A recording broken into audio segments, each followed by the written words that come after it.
Assalamualaikum warahmatullahi wabarakatuh. Halo semuanya, Bapak, Ibu guru hebat di seluruh Indonesia.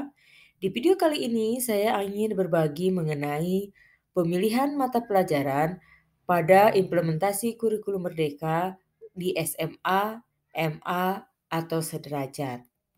Perkenalkan, nama saya Nining Yustiana, pengajar bahasa Inggris dan wakil kepala sekolah bidang kurikulum dari SMA Negeri 1 Parongpong. Dasar hukum untuk pemilihan mata pelajaran yang pertama adalah Kemendikbudristek nomor 262 garing M garing 2022 tentang pedoman penerapan kurikulum dalam rangka pemulihan pembelajaran. Yang kedua, Permendikbudristek nomor 48 tahun 2022 tentang penerimaan mahasiswa baru di perguruan tinggi. Yang ketiga, Kemendikbudristek nomor 345 garis miring M garis miring 2022 tentang mata pelajaran pendukung seleksi program studi dan seleksi nasional berdasarkan prestasi, serta nomor 4, panduan pemilihan mata pelajaran pilihan SMA atau MA dan bentuk lain yang sederajat. Pada prinsipnya, pemilihan mata pelajaran didasari pada yang pertama, minat, yaitu data hobi atau aktivitas yang disukai, mata pelajaran yang minati, dan minat karir setelah SMA. Yang kedua, bisa juga dari bakat, yaitu dari data tes intelijensi, tes bakat skolastik, data penilaian diri mengenai bakat, dan lain-lain. Dan yang ketiga, bisa dilihat dari kemampuan, yaitu dari data prestasi akademik dan juga keterampilan yang dikuasai. Yang kedua, mata pelajaran di SMA atau MA minimal itu ada 7 mata pelajaran seperti biologi, kimia, fisika, informatika, matematika tingkat lanjut, sosiologi, ekonomi, geografi, antropologi, bahasa Indonesia tingkat lanjut, bahasa Inggris tingkat lanjut, bahasa Korea, bahasa Arab, bahasa Mandarin, bahasa Jepang, bahasa Jerman, bahasa Prancis, prakarya dan kewirausahaan, serta mata pelajaran lainnya yang dikembangkan sesuai dengan sumber daya yang tersedia di sekolah masing-masing. Dan ini sekolah wajib mengadakan minimal 7 mata pelajaran. Struktur mata pelajaran dalam kurikulum merdeka pada fase F. Yang pertama, kelompok mata pelajaran umum. Setiap SMA atau MA atau bentuk lain yang sederajat wajib membuka atau mengajarkan seluruh mata pelajaran kelompok umum dan wajib diikuti oleh semua peserta didik SMA atau MA atau bentuk lain yang sederajat. Sedangkan untuk kelompok mata pelajaran pilihan, setiap SMA atau MA atau bentuk lain yang sederajat wajib menyediakan paling sedikit 7 mata pelajaran. Peserta didik memilih 4 sampai dengan 5 mata pelajaran dari mata pelajaran pilihan yang diselenggarakan oleh satuan pendidikan, disesuaikan dengan minat, bakat, dan kemampuan peserta didik kelas 10. Untuk mata pelajaran pilihan sekolah mengalokasikan waktu 20 sampai 25 jam pelajaran. Yang berstruktur mata pelajaran SMA atau MA atau sederajat untuk mata pelajaran umum, pendidikan agama dan budi pekerti, alokasi intrakurikuler per tahun itu 72 di kelas 11, 64 jam di kelas 12. Untuk alokasi proyek penguatan profil pelajar Pancasila per tahun, kelas 11 36 dan kelas 12 32. Jadi total jam per tahun untuk kelas 11 108 dan kelas 12 96 dan seterusnya. Sedangkan alokasi mata pelajaran pilihan per tahun 720 sampai 900 jam pelajaran atau 20 sampai 25 jam pelajaran per minggu. Untuk kelas 11 dan 640 sampai 800 jam pelajaran per tahun atau 20 sampai 25 jam pelajaran per minggu untuk kelas 12. Alokasi masing-masing mata pelajaran pilihan selain mata pelajaran prakarya dan kewirausahaan yaitu 5 jam per minggu atau 180 jam pelajaran per tahun. Prakarya dan kewirausahaan dan mata pelajaran lainnya yang dikembangkan sesuai dengan sumber daya yang tersedia paling banyak 2 jam pelajaran per minggu atau 72 jam per tahun untuk kelas 11 dan 64 jam pelajaran per tahun untuk kelas 12. Tidak ada alokasi proyek penguatan profil pelajar Pancasila per tahun pada mata pelajaran pilihan.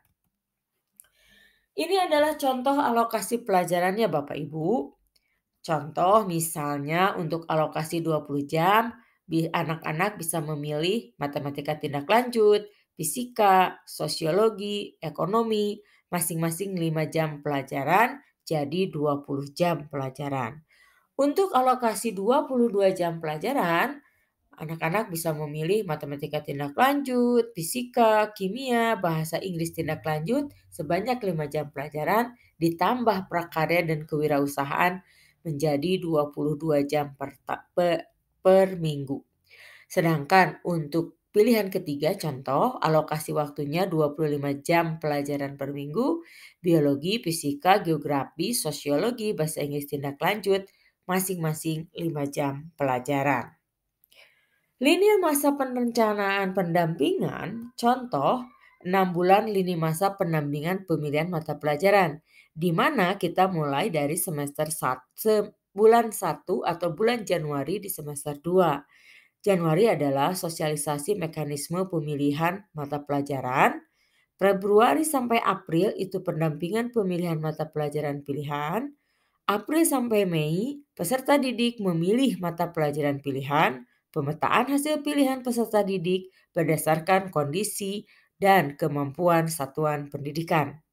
Dan di bulan Juni adalah pengumuman hasil pemilihan mapel pilihan, jadwal pelajaran ke-11 dan rombongan pelajaran dan rombongan belajarnya.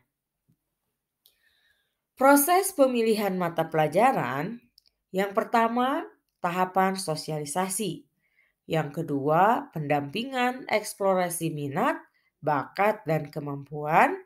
Yang ketiga, pendampingan pemilihan mata pelajaran pilihan. Dan keempat, setelah penetapan. Siapa Bapak Ibu yang bertanggung jawab? Tentu saja penanggung jawab yang pertama adalah kepala sekolah. Bertugas untuk satu, mengkoordinasikan berbagai peran dalam pelaksanaan pemilihan mata pelajaran pilihan sesuai dengan kesiapan satuan pendidikan. 2. Memantau dan mendampingi rangkaian kegiatan pemilihan mata pelajaran pilihan. Ketiga, menetapkan dan mengumumkan hasil pemilihan mata pelajaran pilihan. Dan yang keempat, melaksanakan refleksi kegiatan untuk perbaikan penyelenggaraan pemilihan mata pelajaran pilihan. Yang kedua adalah wakil kepala sekolah bidang kurikulum, di mana bertugas yang pertama menganalisis ketersediaan pendidik dan ruang kelas yang dikoordinasikan dengan bidang sarana prasarana untuk kebutuhan pembelajaran di fase F. Yang kedua, melakukan pengumpulan data pengolahan mata pelajaran yang dipilih peserta didik. Dan yang ketiga, membuat jadwal kegiatan belajar mengajar sesuai dengan hasil pemilihan mata pelajaran pilihan. Yang ketiga adalah guru BP atau guru BK. Yang pertama, untuk memfasilitasi siswa dalam proses mengidentifikasi dan menumbuh kembangkan minat, bakat, dan kemampuan melalui serangkaian proses layanan, bimbingan, dan konseling. Yang kedua, memberikan layanan bimbingan dan konseling kepada siswa agar dapat memilih mata pelajaran pilihan yang sesuai dengan pilihan minat, bakat, dan kemampuannya. Yang ketiga, memberikan layanan konsultasi kepada orang tua siswa. Yang keempat, menyelenggarakan program pendampingan pasca penetapan penetapan hasil pemilihan mata pelajaran pilihan. Yang kelima, mengoordinasikan guru, mata pelajaran, dan wali kelas dalam proses mengidentifikasi dan menumbuh kembangkan minat, bakat, dan kemampuan siswa. Tugas selanjutnya adalah untuk guru mata pelajaran, di mana yang pertama bersama guru BK memberikan informasi terkait mata pelajaran pilihan yang mendukung pilihan program studi di perguruan tinggi sebelum pemilihan mata pelajaran dilakukan. Dan yang kedua, melaksanakan proses pembelajaran yang bisa menumbuh kembangkan minat, bakat, dan kemampuan peserta didik secara optimal. Dan yang kelima tentu saja tanggung jawab wali kelas. Yang pertama, bersama guru BK melaksanakan pendampingan kepada peserta didik dalam proses pemilihan mata pelajaran pilihan di fase E. Dua, menjadi penghubung utama yang menginformasikan perkembangan proses belajar peserta didik dengan orang tua. Penggantian mata pelajaran pilihan. Siswa diperbolehkan mengganti mata pelajaran pilihan pada kelas 11 semester 2 sesuai dengan permintaannya dan diperkuat dengan penilaian ulang satuan pendidikan terhadap minat, bakat, dan kemampuan siswa. Namun, sekolah orang tua dan siswa harus mempertimbangkan yang pertama, mempertimbangkan perkembangan informasi yang ada pada data pokok pendidikan atau Dapodik terkait penggantian mata pelajaran pilihan, dan kedua, memberikan informasi kepada siswa dan juga orang tua akan konsekuensi yang akan dihadapi saat dilakukan pergantian mata pelajaran pilihan. Bapak Ibu, itu saja yang ingin saya bagikan kali ini. Terima kasih atas perhatiannya. Wassalamualaikum warahmatullahi wabarakatuh.